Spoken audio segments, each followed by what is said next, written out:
Pemilu 2024 yang menyedot banyak anggaran negara ternyata menyisakan setumpuk masalah.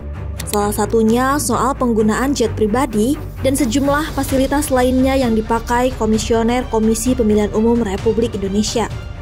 Koalisi anti korupsi yang terdiri dari Transparency International Indonesia, Themis Indonesia, dan Trend Asia mengendus dugaan korupsi di balik pemakaian jet pribadi itu. Mulai tahap perencanaan, penggunaan, hingga regulasi yang mengatur perjalanan dinas pejabat negara. Peneliti Transparency International Indonesia, Agus Sarwon, menjelaskan sejak tahapan perencanaan, pengadaan sewa jet pribadi dinilai sudah bermasalah, terutama soal pemilihan penyedia melalui e-katalog yang sangat tertutup.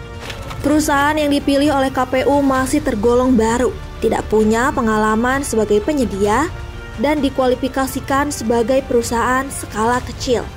Masalah lainnya adalah penggunaan jet pribadi diduga tidak sesuai dengan tahapan distribusi logistik pemilu.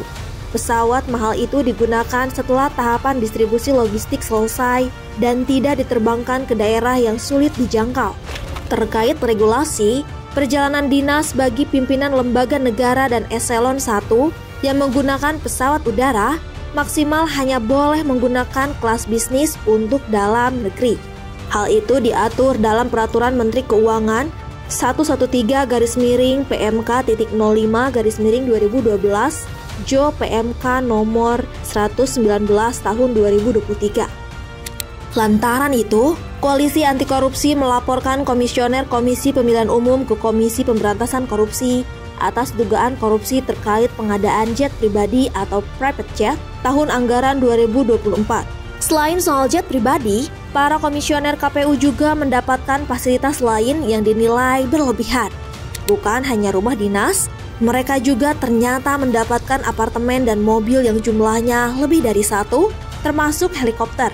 Sementara itu, Ketua Komisi Pemilihan Umum Muhammad Afiduddin berdalih bahwa penggunaan jet pribadi lantaran masa kampanye yang singkat, sehingga pihaknya butuh mobilisasi yang cepat untuk mendistribusikan logistik. Kendati begitu, kinerja komisioner KPU tidak sebanding dengan beragam fasilitas serba mewah yang mereka dapatkan. Salah satu indikatornya adalah terbitnya putusan Mahkamah Konstitusi terkait pemungutan suara ulang di 24 daerah, sehingga pemerintah harus merongoh anggaran lagi sebesar 719 miliar rupiah. Dalam pandangan Indonesia Corruption Watch, banyaknya daerah yang harus menggelar pilkada ulang itu lantaran Komisi Pemilihan Umum lalai dalam memverifikasi syarat pencalonan pilkada.